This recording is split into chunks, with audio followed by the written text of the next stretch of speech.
Hello everyone, and welcome back. If you're new here, my name is Douglas Johnson. I am a yoga meditation teacher, a kirtan artist, ordained minister, and a certified Kilabi inquiries facilitator. Today in this video, I wanted to share about faith. In the Zen tradition, there is a saying, if you will, where there is great doubt, there is great faith. And I wanted to explore this saying with you. But before we get into that, I'd like to thank all of my subscribers, my patrons who make these talks possible, and everyone who contributes financially and in other ways to support the teaching. If you'd like to become a part of that community, please check out the information in the video description, and there's several ways you can help support me. Okay, so today I wanted to talk about great doubt, great faith, faith in general. So what are we talking about here? What is this saying trying to point us to? Well, faith is talked a lot about in many traditions, including the Zen tradition.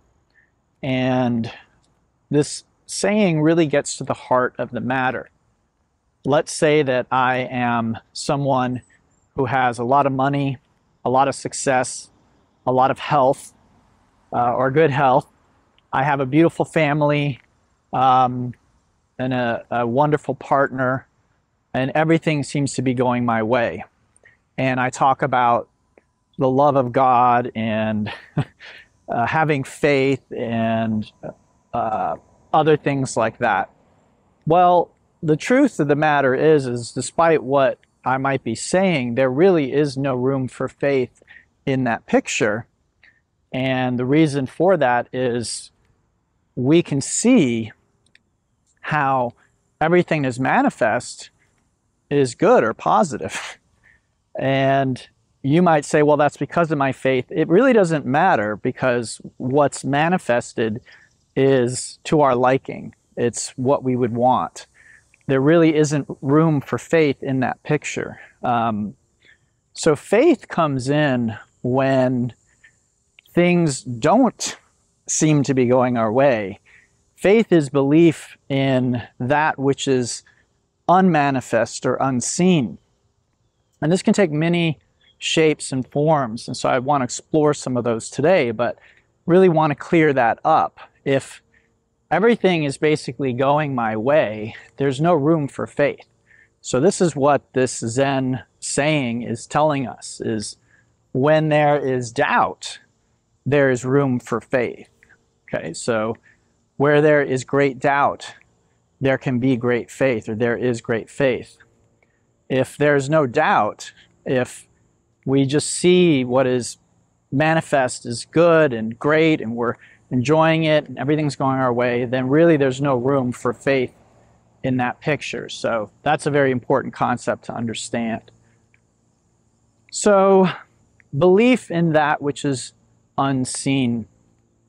This is an interesting concept to explore, because generally the human mind creates a map or picture of the world and the way it thinks things should be based on very little information. All of us have very little information as human beings. It's just a given. We think we're very intelligent beings. We think we've figured a lot out. The truth is we don't really know what's going on here. That's really the fact of the matter.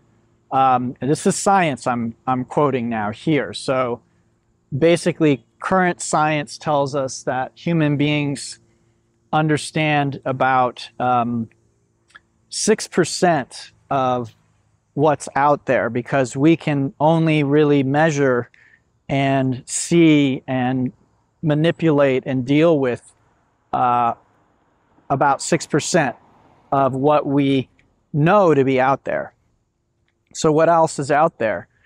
About 96% of what is out there in the universe is something called dark matter and dark energy.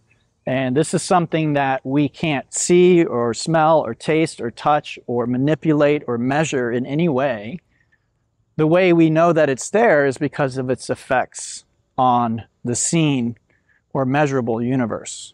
So it's a little bit difficult concept to understand, but please trust me, this is all science-based. This is where current science is we're understanding that there's a very small portion of the universe that we can actually study using the scientific method. Okay, we can't study dark matter or dark energy. And even if we do, for all we know, we'll discover something else beyond that eventually. This has been the story of science, I think, from the beginning. Every time scientists think we're about to unlock the secrets to the universe, we're about to understand everything, we find another mystery that is beyond that. And so dark matter and dark energy are a great example, a current example of that. But again, should we somehow unlock this mystery, I don't doubt that in short order another mystery will present itself. I think this is just the nature of the universe. I'm not saying that we shouldn't try to understand the universe or that science is hopeless or anything like that. I think science is very, very useful. We should continue trying to understand what we can understand. But it's a big assumption for us to make as human beings, to assume that we'll figure it all out, that somehow we'll know God's will or understand the very fabric or nature of the universe in that way. I don't think that that will ever happen. So when we understand this, that we really don't understand very much, then it can be very humbling, and that's a good thing, because again, we are here of really no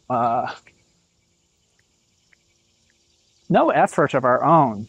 We seem to have just shown up here. We seem to have just been born. And we're told this story that our parents gave birth to us, but our parents did something and they've done things. They definitely helped to bring about our manifestation, but there are people who try and have children and they can't. So once again, we find that this idea that I caused or I did or it was my power that created something, if that were true, then everyone who wanted to have children would have children, but that's not what happens, is it? Some people try and have children and they find that they can't have children, okay? So the power isn't in our control. The power is beyond ours. This is true of everything, including our next breath. The breath, our life, every experience is a gift, you might say, that's been given to us. What is, in spiritual terms, called grace. Okay, so grace. So again, something that is bestowed upon me or given to me, really it's not something I earned or created or even deserved, for that matter. So one of the things that we learn is that the divine or God is good. We learn this in spirituality. And this can be a very difficult thing to believe using our rational mind. Again, if we look around, we look at the world, we tend to find a lot of evidence that things are not how we believe they should be. And in a sense, we just have to accept the truth of this. If we try and deny it in a rational sense, we're really being ignorant, you might say. So examples might be people who seem to be suffering, people who are being mistreated, people who are starving, people who have been abused. One could even look at, say, the treatment of how we're treating the planet and the environment. There are all sorts of problems that we might look at and see in the world and judge.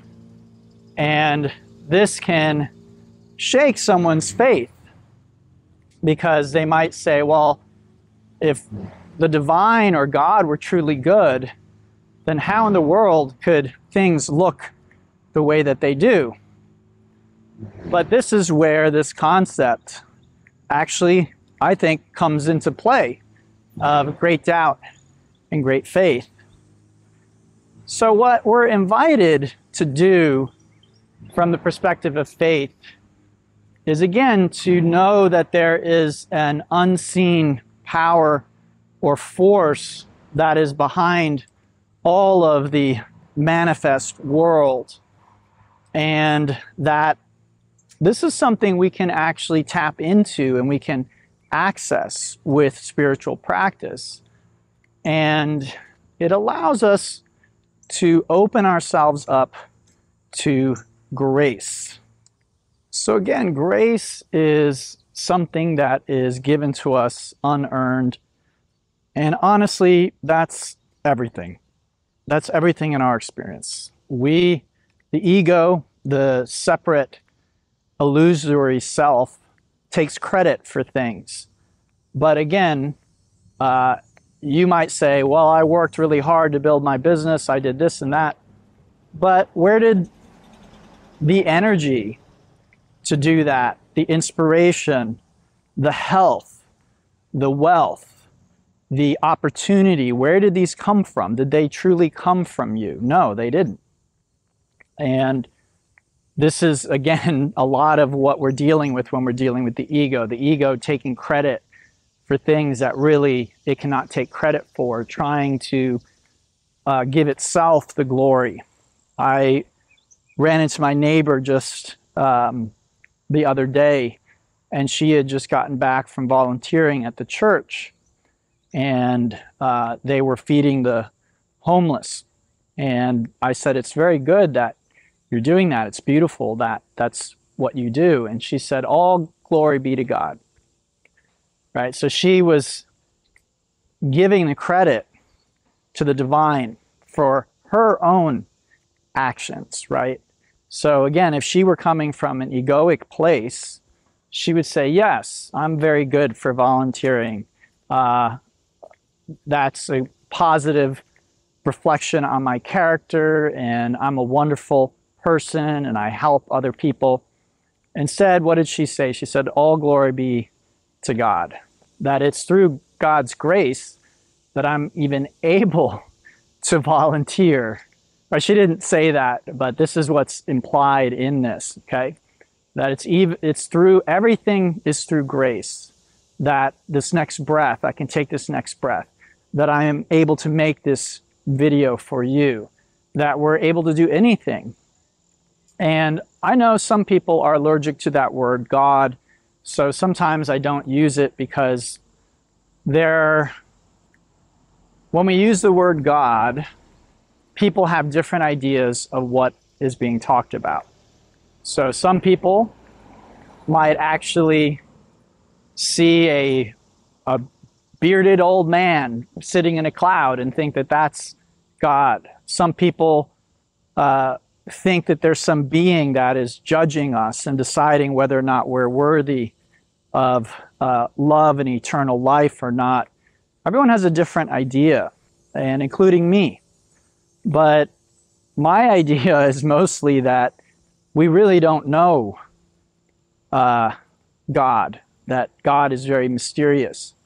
But in a sense, it's something that we can experience as human beings because we are not separate from God.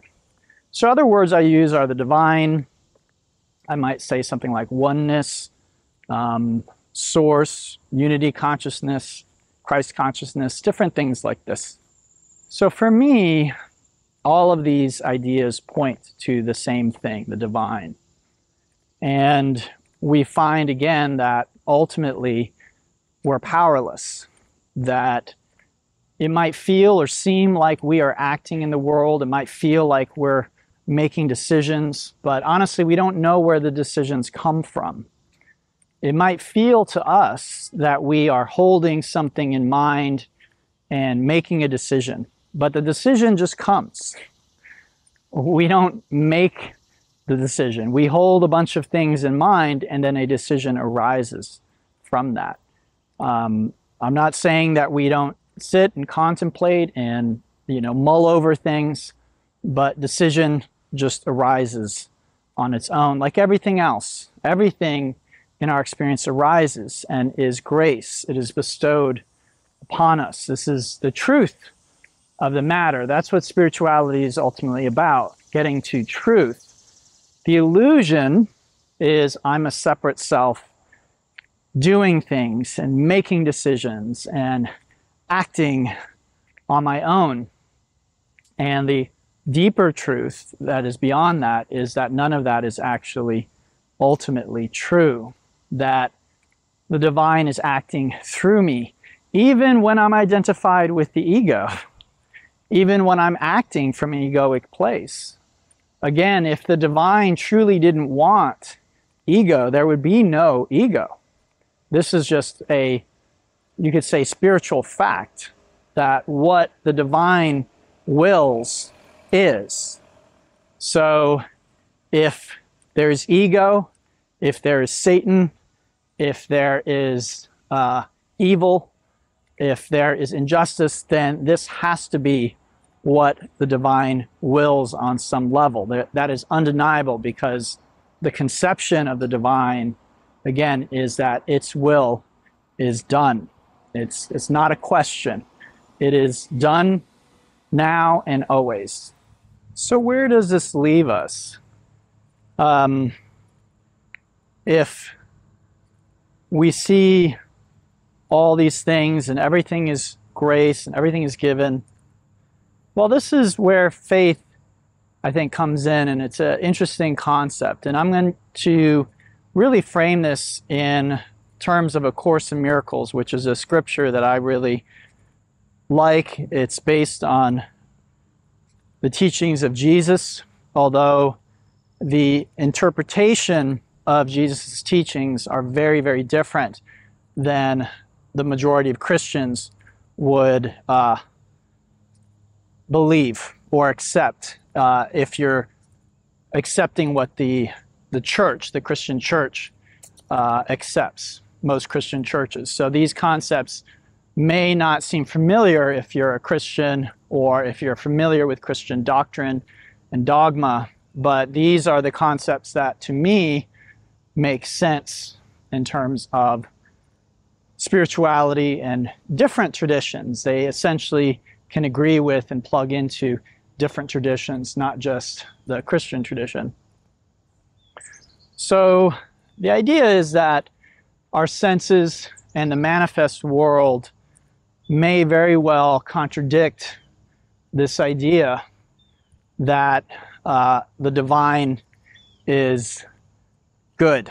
Because again, if the divine's good, then why is there evil? What's going on here? Now, some people try and explain this away with the devil, but again, if the devil exists, it's only because God allows it. So there must be some greater good if evil is allowed, if injustice is allowed, if awful things are allowed in the world, then there must be something else going on here if we're to believe this. And again, I get that many people just don't have any faith, they don't have any belief, and that's fine. So this talk is not for you.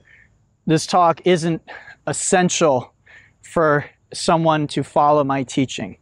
It really is for those who are ready for this concept. So again, I want to be clear about that. I'm not saying, oh, if you don't have any faith, then you can't follow me, you can't learn from me.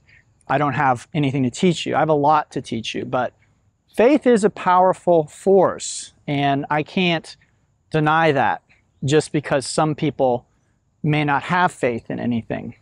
And again, I don't think faith has to be in the divine. It needs to be in an unseen force or power that actually creates what we call the manifest world. And I don't really care what you call that.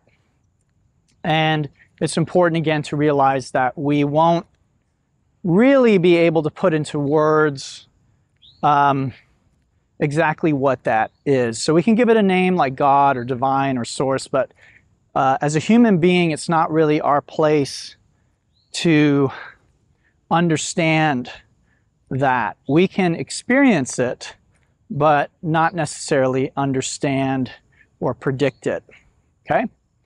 So the manifest world has lots of evidence that you could say that God doesn't exist or that there is no good. But this hasn't been my experience since my awakening. If anything, most of the time I am experiencing and seeing the world as just the most beautiful, exquisite experience that is possible. Yes, there is good and bad. The contrast really makes it interesting. The interplay of the light and the dark. Without that, then I think we just end up with unmanifest goodness. And many describe actually the divine in that way. So this realm that we're in, this experience that we're having, is obviously something else. It isn't this unmanifest goodness. And we can see that as a bad thing, which is often how the manifest world has been framed in the past. And even A Course in Miracles frames it in this way to a degree. And that's fine. I'm not really here to talk about that because, again, some people see spirituality as the main thing I need to do is get away from this place, that this place is hell, it's awful, it's evil, and I just need to get away from here or die, go to heaven, whatever it might be. But I actually think for many people this attitude is counterproductive, even if that's ultimately the end that is desired. That having that idea actually slows down the process of getting to that end, if that makes sense. So having faith in the divine means understanding that what I see with my senses and what is manifest is not all that there is or all that there can be. Perhaps if I take a snapshot at this moment, it seems like there's a lot of problems. And again, I'm not trying to deny that. But perhaps the problems that we see are actually a process that is something, again, beyond what we can understand. It's a process through which love and divinity, joy, can actually manifest and express itself. And again, this has been my experience. And it's interesting when you have faith. And again, faith can be in many different things. So one is faith in oneself. This is an important concept because many of us don't actually have faith in ourselves. We believe that we made ourselves, that we have certain limited skills or talents, or that people perceive us in a certain way and that we are powerless to do anything about this or change this. So my experience of this is not true. So letting go of our self-conception is a very powerful thing. And having faith that we have everything we need or that we can manifest what we need from within us is a very powerful concept. So this is, again, faith in self, not in the ego, because, again, the ego is that part of us that thinks it knows us and thinks it knows what we can and can't do, what's possible, what's not possible. The ego is, again, the manifest, the known. That is not what we're talking about today. We're talking about the unknown, the unmanifest. And so that is faith, right? Great faith. So again, when I see that things are not really how I'd like them to be, then there's the opportunity for me to know that there is more to the story than what I am seeing or conceiving at the moment. And again, this has to pretty much, for it to truly be faith, it pretty much has to be in opposition to what is seen and what is known, right? Otherwise, it's not faith. Again, if I have evidence that my plan is working out, I don't need faith that my plan is working out. I have got evidence. Okay, so faith is, again, in opposition to evidence, to manifestation, to what we see. So, again, I might look in the mirror and be like, wow, this is a useless human being, or a disappointing human being, or an imperfect human being. This is a human being with a lot of problems. This is a human being who needs to work on himself. He needs to figure a lot out. I can believe that. I can choose to believe that. But again, I can have faith and know that that's not the whole story. In my experience, that's always true. It's true of me, and it's also true of all of you. That you don't really know what you're capable of, okay? All you have is the past. And spirituality is not about the past, right?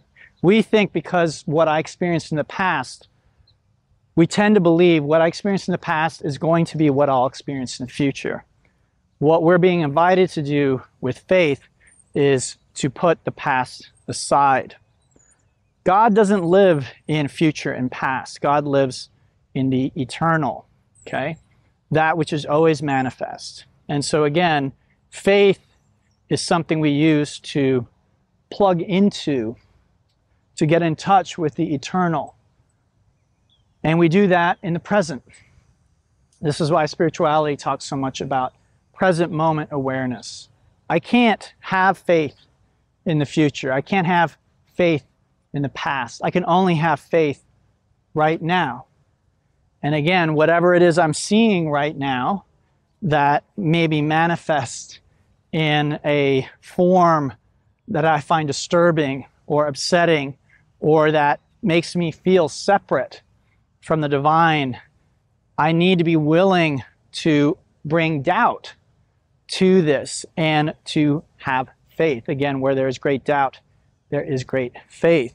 So I have to doubt the reality, the ultimate reality, not the temporal reality. I don't want to deny I'm standing in a cemetery right now, right? That would be insanity. That would be silly.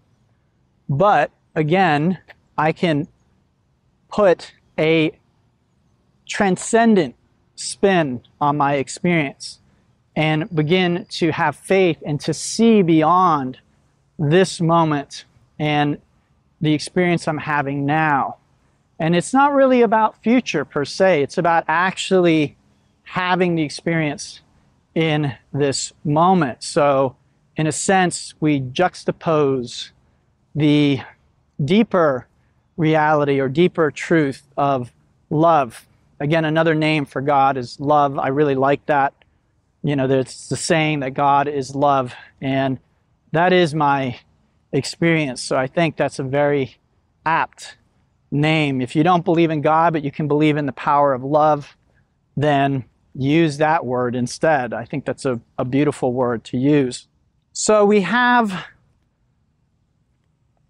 these experiences, and with faith, we can bring doubt to the ultimate reality, because again, it's just a snapshot in time. And perhaps what seems like a horrific thing in the moment, if we could fast forward into the future or to the end of time, we would see how that moment led to something so beautiful we couldn't imagine. And this is, I've had this experience in my life.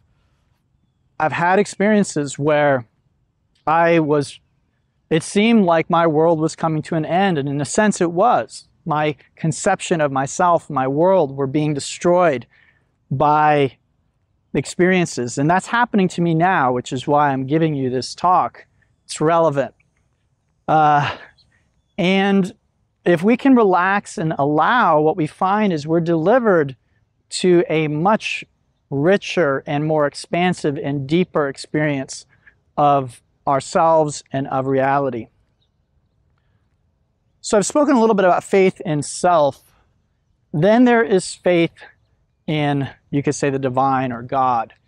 Again, I'm not asking or requiring or telling everybody that you're supposed to have faith in God, or that you're a sinner or an awful person if you don't. This is something that you don't have control over. So We just have to recognize that. We don't really have control over anything. So if we don't have faith, that's not really something we can control. Having said that, I do think faith can be cultivated. We can practice, do certain things to begin to open ourselves up to grace. And the more grace we experience, generally the more faith we have. So that's my experience.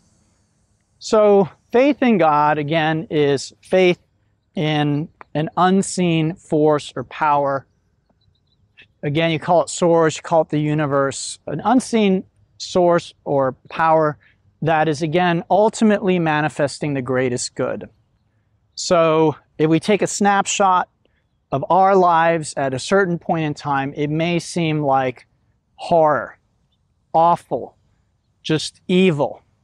But that is one little snapshot. That's not the big picture. That's not eternity. So again, we have to be willing to say this snapshot does not represent the reality, the ultimate reality. And so having faith that the ultimate reality is manifesting for the greater good, this can really help us to set aside our own personal experience and personal view of things and begin to, again, bring in the doubt that we actually understand or know, and then be willing to open ourselves up to another interpretation. And that's a really key thing that A Course in Miracles talks a lot about. Opening yourself up to another interpretation, perceiving things differently. So what causes suffering is not actually events in our life, but actually our interpretation of those events, how we view or see those events.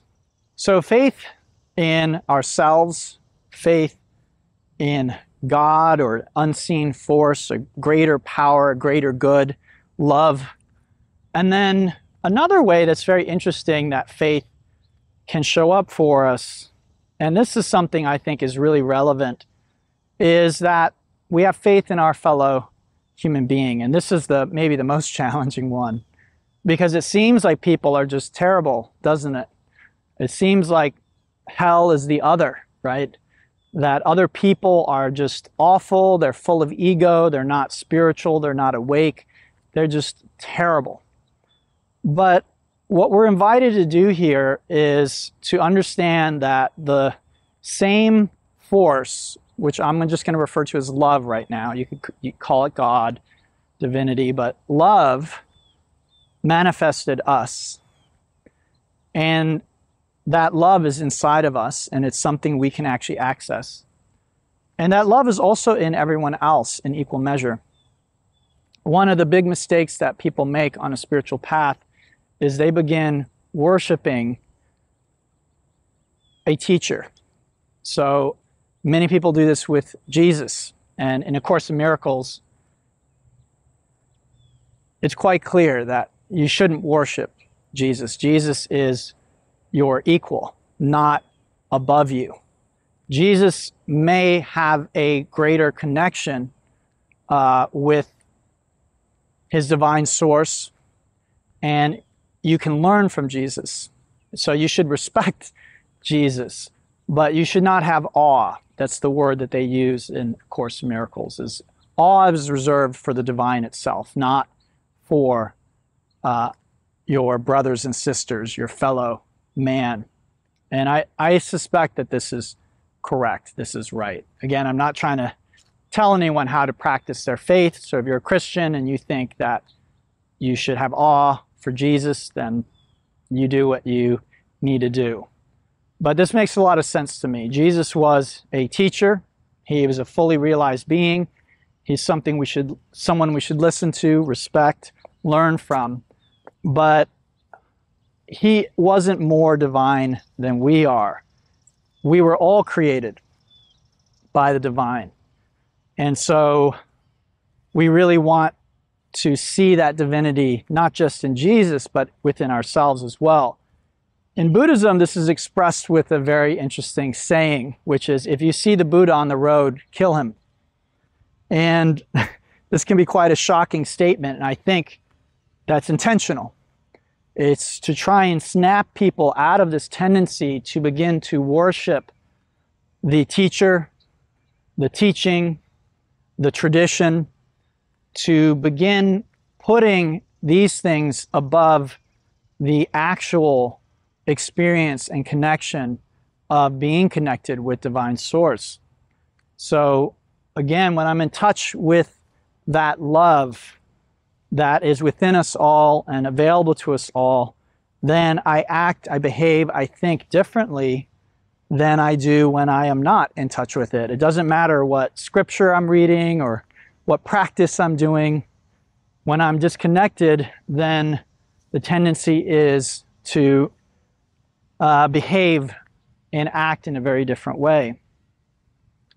So faith in your fellow human being is tricky because, again, we tend to have a lot of evidence that human beings are awful, terrible, most of them, right? We have our favorites, right? Our children, our spouse.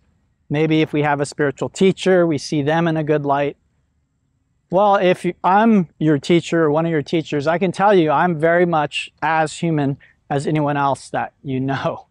I definitely don't think that I deserve to be worshipped. I don't think anybody does, but in case you're thinking of it, I think that's a very, very bad idea. But I'll say the same of the Dalai Lama, of Jesus, of the Buddha, of all the great teachers. So because of the way things were in the past, where we didn't have a lot of information and myths could grow up around teachers, some of these teachers seem greater than life. They seem bigger than life. They seem untouchable, infallible. And I can almost promise you that's because of a lack of information. I also suspect that that's true of modern teachers who live a cloistered life. So some of you may have heard me speak about this in the past, but a teacher that lives a cloistered life is a teacher who separates themselves from their students. So they have handlers, they don't drive anywhere, right? They're driven places. They will come out and speak or talk, but then they disappear back into the back room. Contact with them is very limited. When this is the case, it's very easy to develop a picture about a human being that makes them seem like they are different or special or better than us. And that's not the image that I wish to project, because my experience is we don't have to be perfect to experience God's love. The love that is within us all and was given to us as our birthright. So having faith in your fellow human being is a great example of how we apply this teaching. There's great doubt, isn't there? A great doubt about the goodness of others. Even again, I spoke at first about the goodness of myself, right? I might question, I know I have evil thoughts.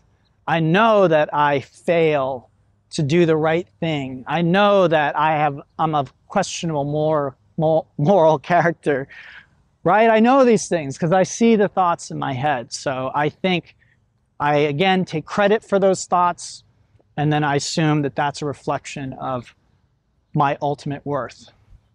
And again, we see this in others' behavior. So what we're invited to do is to, again, question what we're actually seeing. Again, I'm not saying that people aren't actually showing you that people are terrible, but what we're invited to do is to, again, question that interpretation and that we have all the facts.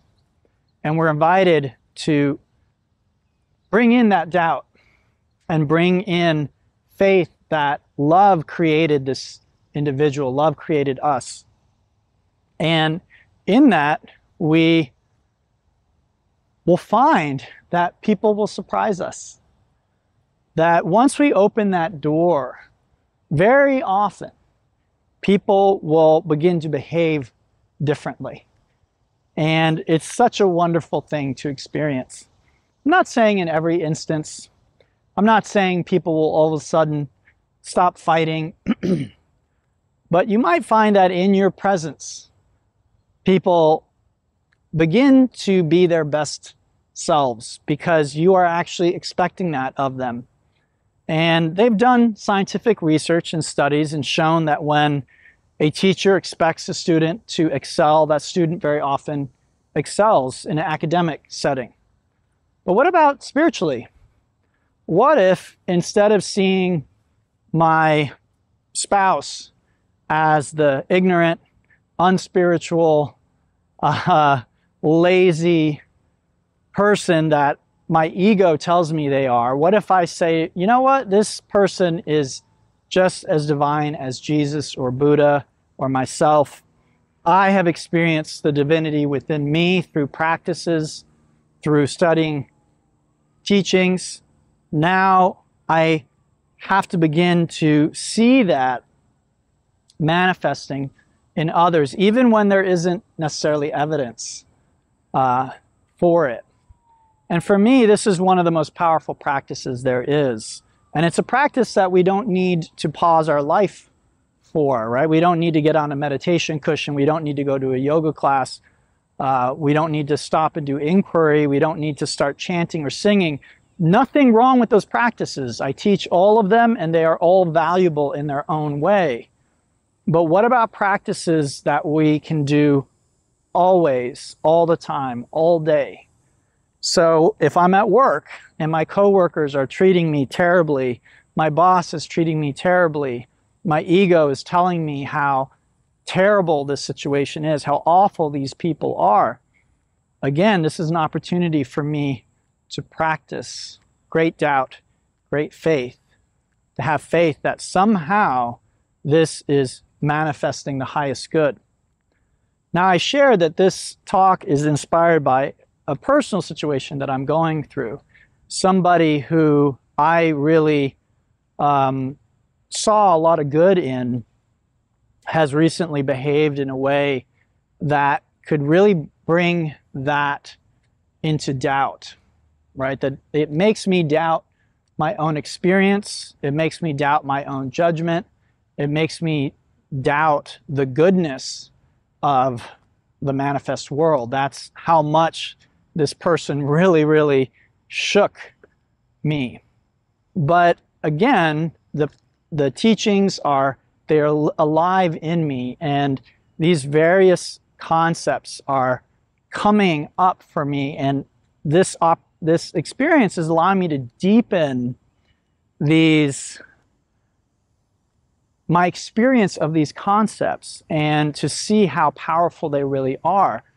And so again, if I did not have the opportunity for doubt, if my life just was a joyride, nonstop, things working out for me constantly, then there would be no place for me to practice having faith, right? There'd be no place for me to deepen this conviction and this awareness, because again, it tends to be through experience that we really begin to have this deeper sense of faith. I have had points in my life where I was absolutely flattened by the world. I felt like my life was over. Now, I'm not saying other people haven't experienced more traumatic events. Certainly they have. But we all have our own path, and it's all relative. For one person, breaking a nail could be a traumatic event for them, okay? For other people, they have the wherewithal to maybe get a diagnosis that they have cancer and to stay calm and relaxed and kind and compassionate in the face of that. Everyone has their own challenges, and life tends to bring us things that will match where we are, what we can handle. So I feel like that's what's happened for me, is I've been given a situation that really has shaken me to my foundations, and I'm grateful for it. It's really an opportunity for me to dive deeper. All right, everyone. So thank you for listening. I'd love to hear your thoughts in the comments. Again, when you comment, when you like, when you subscribe, all of those things help on YouTube with the algorithm. when you share, all of those things help spread the word. And then these talks are 100% made possible by those who actually support me financially, my patrons. So you can join that community. Again, links below. And you can also make a one-time contribution if you found this particular talk helpful. As always, thank you for listening. Namaste, and have a beautiful day.